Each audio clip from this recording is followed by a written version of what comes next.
자, 10장 퇴직급여 충당금의 이해. 자, 보시죠. 어디서 좀 봤던 애죠. 이름은 좀 약간 좀 너 좀 익숙타 약간 이런 느낌이죠. 마치 퇴직급여 충당 부채 얘랑 좀 유사해요. 자, 보시면은요. 저기 퇴직 10장은 일단 실기가 2개가 나와요. 2개. 근데 한 개는 거의 안 나온다고 보시면 돼. 워낙 중요성이 떨어졌어요. 이제 뭐가 바뀌어가지고. 자, 그래서 일단 네. 2개가 나온다라는 걸 일단 말씀드리면서요. 해보면 자, 일단 퇴직급여 제도인데 그냥 이건 그림으로 먼저 보시죠. 자, 우리가 알고 있는 퇴직급여 같은 경우에는 옛날에 저 어렸을 때만 하더라도 회사가 직접 임직원한테 현금으로 줬어요. 아시지만 문제점이 회사가 망할 때 이제 종업원은 100원 하나도 못 받아가는 거죠. 그러면 이제 그 퇴직금 가지고 일자리를 알아보거나 정년퇴직이다라고 하면 그거가 노후를 준비해야 되잖아요. 맞죠? 그래서 이렇게 회사가 직접 임직원한테 주는 걸 사내적립이라고 표현을 하긴 해요. 그러니까 회사 외부에 적립하는 걸 아니면 우리가 사내 적립한다라고 좀 표현합니다. 네, 오해하시면 안 되는 게 제가 앞으로 사내 적립이라고 하면 회사 외부의 금융기관에 퇴직금을 적립하지 않으면 그냥 사내 적립이라고 할게요. 실제로 사내 적립하는 거 아니에요. 자, 그래서 이 문제점 때문에 뭐가 나왔냐면 이게 나왔죠. 뭐냐면 우리가 회사가 살아있을 때 외부의 금융기관에 퇴직금을 여러분들 적립을 하게 되죠. 그렇죠? 예금을 80원. 그래서 만약에 종업원한테 줘야 될 퇴직금이 100원이다라고 하면 여러분들이 회계에서는 그냥 종업원한테 줘야 될 퇴직금이 100원이면 회사가 다 적립하는 걸 배우셨죠? 실제 그렇게 하는 회사 잘 없어요, 여러분들. 우리가 법에서는 80% 이상만 적립하면 된다 이렇게 돼 있거든요. 그래서 회사들은 일반적으로 정말 80% 정도 딱 적립을 합니다. 나머지 20%는 우리 회사가 퇴직금 줄 수 있다 이렇게 생각을 하는 거예요. 그거 버리셔도 돼요, 여러분들 아셨죠? 자, 그러면 이제 임직원이 퇴사할 때, 임직원이 퇴사를 할 때 회사가 망한다라고 하더라도 80원, 20원은 못 건지지만 80원만큼은 건질 수가 있잖아요, 여러분들. 그죠? 그래서 우리가 이런 걸 뭐라고 하냐면 외부 적립이라고 합니다. 외부 적립. 그러니까 회사 외부에 퇴직금을 적립하는 거고 당연히 우리가 정부 입장에서는 요 회사가 외부의 금융기관에 적립하는 걸 아주 좋아해요. 왜냐하면 회사가 망하더라도 80원만큼은 건질 수가 있잖아요. 여기까지 되시겠어요, 여러분들? 자, 그러면 이것 좀 보시죠. 뭐냐면 여기 보세요. 자, 여기에서요. 만약에 여기에서 추계액 있죠? 추계액. 자, 추계액이 100원이에요. 아마 여러분들이 회계 1급 때부터 퇴직급여 추계액이라고 배우셨을 거고요. 그 퇴직급여 추계액이라는 게 회사가 연도 말에 임직원이 퇴사할 때 줘야 될 퇴직금을 추정하는 거죠. 맞죠? 근데 만약에 이 회사가 1기래, 1기. 이 회사가 1기다라고 하면 우리가 추계액이 100원이면 추정되는 부채잖아요. 엄밀히 얘기하면요. 그죠? 근데 회사가 만약에 1기다라고 하면 우리가 1기다라는 건 기초가 0이다라는 거죠. 맞죠? 그래서 우리 회계 1급에서 퇴직급여 충당부채 기말에 설정하잖아요. 설정 어떻게 해요? 기말의 잔액에서 이미 있는 부채 잔액을 빼서 나머지 설정하죠. 맞죠? 근데 얘가 기초다, 얘가 1월 1일이다라고 하면 어떻게 돼요? 대변에 퇴직급여 충당부채, 퇴충이라고 좀 할게요. 퇴충 100. 차변에 비용 100. 이렇게 잡죠, 여러분들. 그죠? 그러면 이 실제로 우리가 비용이 차변에 잡히면 회사는 좋은 거, 안 좋은 거? 세금 측면에서요. 좋은 거죠. 맞죠? 왜 좋냐면 비용을 인정받으면 세금이 그만큼 줄잖아요. 근데 이 비용은 실제로 나간 거예요? 아니면 미래에 예상되는 거예요? 그렇죠. 미래에 예상되는 부채인데 지금 미리 비용을 인정받는 거잖아요. 맞죠? 주지도 않았는데 미리 비용 인정받으면 그만큼 회사는 좋은 거죠. 그래서 실제로 이렇게 우리가 부채를 미래에 나갈 부채죠. 엄밀히 얘기하면. 지금 나갈 부채가 아니라 미래에 종업원이 퇴사할 시점에 나갈 부채인 거잖아요. 그죠? 근데 미래에 나갈 부채지만 요걸 미리 지금의 부채로 인정을 받으면 그만큼 차변의 상대방 계정 과목은 비용이 오기 때문에 회사 입장에서는 세금을 줄일 수 있다라는 거예요. 이해되시겠죠? 자, 그럼 중요한 게 뭐냐라고 하면 자, 우리가 배웠던 퇴직급여 충당부채 같은 경우에는 추정되는 부채죠. 제가 말씀드렸지만 세법은 추정되는 거 되게 싫어한다고 했었잖아요. 맞죠? 그래서 지금 현재 같은 경우에는 세법은요. 내부 적립으로는 부채를 하나도 인정해 주지 않아요.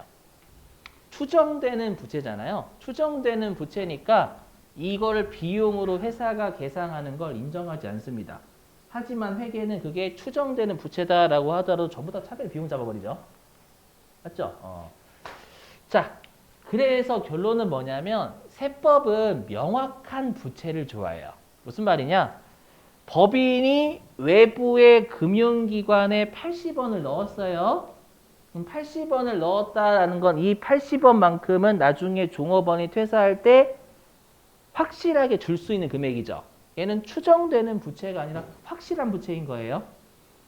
무슨 말인지 이해되시겠어요? 그렇기 때문에 정부 입장에서는 우리가 외부의 금융기관에 회사가 예금을 하게 되면 그만큼은 종업원한테 나중에 변제할 수 있는 능력이 확실하잖아요. 확실하니까 미리 부채로 인정을 해줘요. 여기서는 80원이 되겠죠. 맞죠? 그래서 아예 지금은 극단적으로요. 내부 적립으로는 부채를 하나도 인정하지 않아요. 세법은. 반드시 외부의 금융기관에 적립을 해야 그만큼 미래에 나갈 부채지만 지금 부채로 미리 인정을 해주고요. 그만큼 비용을 회사는 미리 인정받을 수 있는 거예요. 여기까지 이해되시겠어요? 물론 지금은 그렇고요. 옛날에도요. 법인세가요. 외부 적립이 없이 내부 적립을 하더라도 뭐 40%, 20% 이렇게 계속 5% 줄였어요. 그래서 2016년도부터는 이제 내부 적립으로 인정되는 부채는 하나도 없어요. 없기 때문에 이게 이제 중요성이 떨어진 거예요. 내부 적립 부채가 떨어지고 이제 외부 적립 부채가 중요해졌어요. 그래서 제가 아까 이쪽 10장은 우리가 두 개가 나온다고 했죠. 하나는 내부 적립 부채 작성하는 거고 하나는 외부 적립 부채 작성하는 거예요. 근데 외부 적립하는 부채가 훨씬 중요해졌어요. 이제 요걸 인정 안 해주거든요. 내부 적립. 아셨죠? 일단은 그래서 여러분들은 미래에 나갈 부채지만 지금 미리 부채로 인정받으면 차변의 비용, 송금으로 우리가 받을 수 있으니까 좋은 거예요. 회사 입장에서는 이해되시겠어요? 그러면 지금 현재는 반드시 외부 적립을 꼭 해야 된다라는 거예요. 일단 그 개념 알고 계시고. 자, 넘어가고요. 자, 그 다음에 이거는 여러분들이 알고 계시니까 빨리 띄워서 할게요. 자, 아마 아시다시피 여러분들이 확정 기여형하고 우리가 확정 급여형이 있죠. 맞죠? 다 알고 계시는 내용. 자, 그럼 우리가 확정 급여형과 확정 기여형의 차이는 뭐냐면 그 법인이 외부의 금융기관에 어디에 적립하냐라는 거죠. 뭐냐면 확정 급여형은 외부의 금융기관이 법인의 퇴직금 전용 계좌에 적립을 하는 거잖아요. 맞죠? 그래서 아마 여러분들이 이건 회사가 자신의 퇴직금 전용 계좌에 이건 지급한 게 아니라 이건 준 게 아니죠. 자신의 계좌에 넣는 거면 그 예금한 컨셉이잖아요. 맞죠? 그래서 아마 퇴직, 연금, 운용자산이라는 계정 과목을 쓴다라고 배우셨을 거예요. 그죠? 자, 그래서 이제 만약에 회사가 잘 벌어가지고 20원의 이득을 내면 나중에 종업원이 퇴사할 때는 미리 할까? 이거 좀 이렇게 해서 이게 낫겠다. 자, 금융기관이 잘 벌어가지고 20원의 수익을 내면 법인 계좌에 120원이 있고요. 그럼 나중에 종업원이 퇴사를 할게요 라고 할 때는 100원을 맞춰주면 되는 거죠. 안 준 거니까 여태까지. 그죠? 자, 근데 반대로 금융기관이 손해를 내면 회사의 퇴직금 전용 계좌에는 80원밖에 안 들어가 있으니까 새롭게 20원을 예금을 해줘야 되고요. 맞죠? 자, 그럼 보세요. 여러분, 그러면 우리가 확정급여형 입장에서는 종업원이 퇴사하기 전까지는 추계액이 계속 남아있죠. 왜 남아있냐면 임직원의 퇴직금 계좌에 쏜 게 아니기 때문에 계속 추정되는 부채가 있단 말이에요. 이해되세요? 그래서 확정급여형 같은 경우에는 추계이라는 이게 추정되는 부채잖아요. 부채가 존재하고 그래서 나중에 요게 이제 충당금이라고 해요. 충당금. 요게 존재를 한다라는 거예요. 임직원이 퇴사할 때 퇴직금 주기 전까지는요. 그리고 이미 배우셨지만 확정급여형은 법인이 운용 책임을 지는 거죠. 자, 그 다음에 기여형. 자, 기여형 같은 경우에는 회사가 누구의 퇴직금 계좌에 넣냐면 개인 임직원 퇴직금 전용 계좌에 넣는 거죠. 맞죠? 이거는 임직원이 퇴사하기 전까지는 못 찾아 쓰지, 원칙적으로. 못 찾아 쓰는 거죠. 맞죠? 개인 계좌. 그러면 우리가 회사 입장에서는 임직원 전용 퇴직금 계좌에 이거는 예금하는 게 아니죠. 법인 계좌가 아니잖아요. 맞죠? 이건 임직원 계좌니까 임직원한테 계속 주고 있는 거예요. 퇴직금을요. 단지 임직원이 퇴사하기 전까지는 못 찾았을 뿐이지. 되시겠어요? 그죠? 자, 그래서 금융기관이 이거는 우리가 퇴직급여라는 비용 처리하잖아요, 여러분들. 기관 같은 경우에는요. 자, 그래서 우리가 추계액이 100원이 있다면 법인 입장에서는 임직원 개인 계좌에 쏘고 있는 거잖아요. 그럼 추계액이 있어요, 없어요? 없어요. 추정되는 부채가 없냐면 종업원 계좌 계속 주고 있거든요.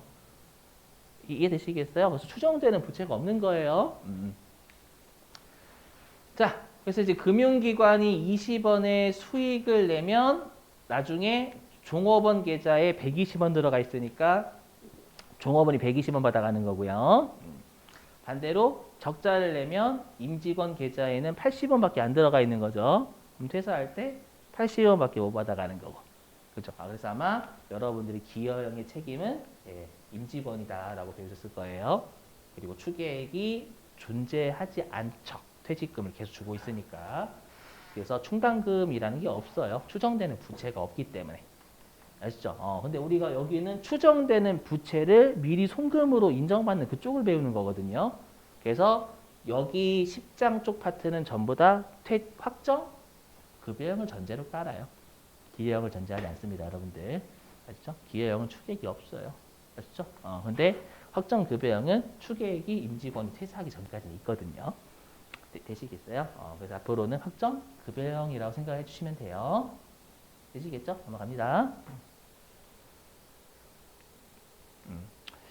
자, 그 다음에 이제 추계액의 개념인데, 요 추계액의 개념에서의 핵심은 뭐냐면 얘예요. 자, 연도 말 회사의 부채 잔액입니다. 왜 제가 여기가 중요하다라고 하냐면, 우리가 10장이든 11장이든 무조건 올해 연도의 비용을 얼마로 볼 거냐가 중요해요. 올해 연도의 비용이 얼마냐인데 우리가 부채 잔액이라는 건 과거부터 단기까지의 누적액이란 말이에요. 그죠? 그래서 만약에 예를 들면 자, 단기 말에 추계액이 1,000원이고요. 전기 말 추계액이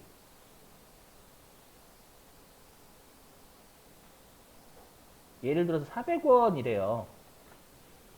근데 우리가 요 단기말 추계액은 전기말 추계액에다가 단기 부채 600원 증가한 1,000원인 거잖아요. 그죠? 그래서 여러분들이 이거 실제로 분계 이렇게 끊죠. 어떻게 끊냐면 12월 31일 퇴충 600원 늘리면서 차변에 퇴직급여라는 비용 600원 늘리잖아요. 맞죠? 그래서 우리가 항상 올해 송금될 금액은 올해 부채 증가액이에요. 올해 부채 증가액이 올해 비용이죠, 여러분들. 그죠? 근데 우리가 대손충당금도 그렇고 퇴직급여 충당부채도 그렇고 비용부터 먼저 구해요? 아니죠. 어떻게 해요? 우리가 기말 잔액을 먼저 구하고 이미 있는 걸 빼서 나머지를 구하잖아요. 맞죠? 그렇기 때문에 여러분들이 이 추계액의 개념을 정확하게 잘 알고 계셔야 돼요. 아시죠?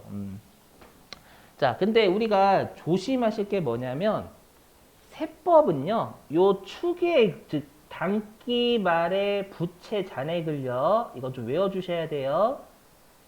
둘 중에 큰 걸 써요. 맥스. 이거는 좀 알고 계셔야 돼요. 맥스.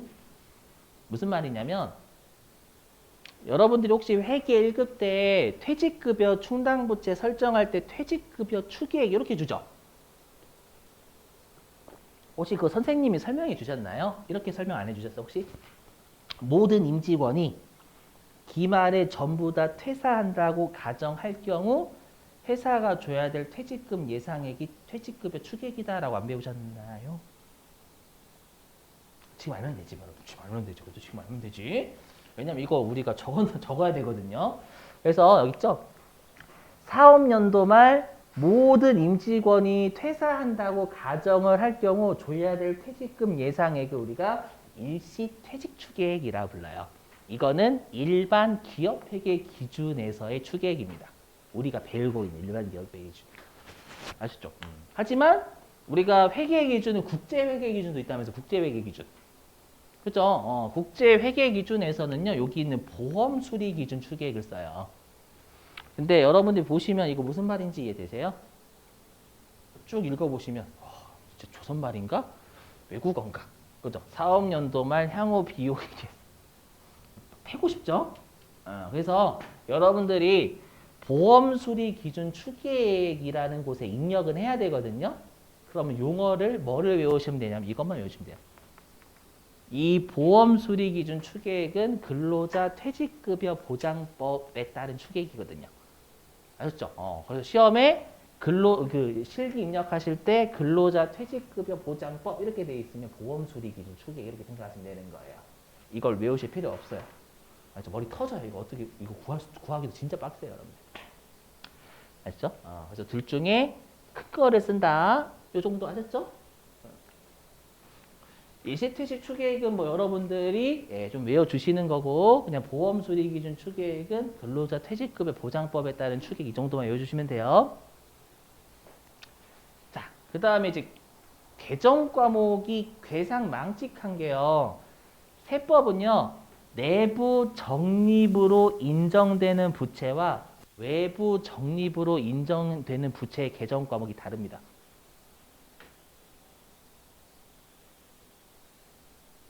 그래서 좀 빡세요. 자, 볼게요. 뭐냐면 회계에서는 일반 기업 회계 기준 우리가 배우고 있는 회계. 자, 일반 기업 회계 기준에서는 여러분들이 내부 적립, 외부 적립을 부채를 다른 계정 과목 쓴다라고 배우신 적 없죠? 맞죠? 그게 회사에서 퇴직금을 주든 퇴직연금 제도든 아마 퇴직급여 충당부채라는 계정 하나만 배우셨을 거예요. 그죠? 그렇기 때문에 일반 기업 회계 기준은 외부 적립으로 인정되는 부채든 내부 적립으로 인정되는 부채든 전부 다 퇴직급여 충당부채예요. 되시겠어요? 그래서 개정 과목은 퇴직급여 충당부채고요. 그리고 회계는 퇴직급여 추계액의 100%를 다 부채로 인정을 해버리죠. 그럴걸요? 그럴걸요?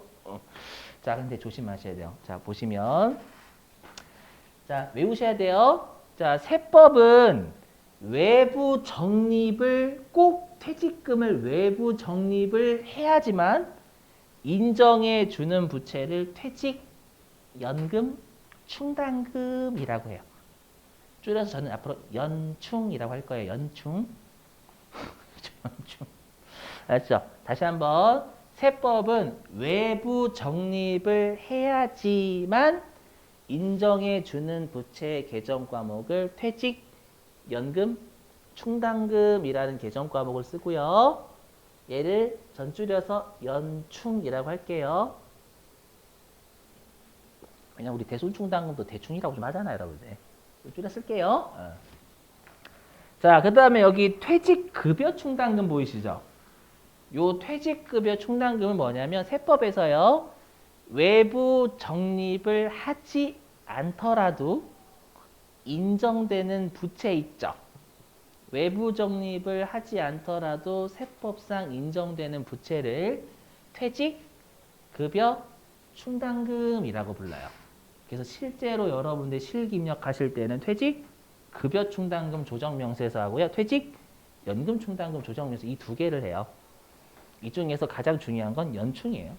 왜냐하면 아까도 말씀드렸지만 세법은 이제 요 외부 적립을 하지 않더라도 우리가 인정되는 부채는 하나도 없어 이제. 반드시 외부 적립을 해야 돼요. 아시죠? 그래서 요 퇴충, 이 퇴직급여 충당금은 퇴충이라고 좀 할게요. 요 퇴충이 최근에 여러분들 진짜 중요성이 떨어져 가지고요. 84회 이후로 출제된 적이 한 번도 없어요. 그래서 옛날에는 출제 많이 했거든요. 예전에 그래도 몇 퍼센트 인정해 줄 때는. 아셨죠? 근데 여기부터 할 거예요. 왜 여기부터 하냐면 나중에 연충할 때 퇴충이 필요해요.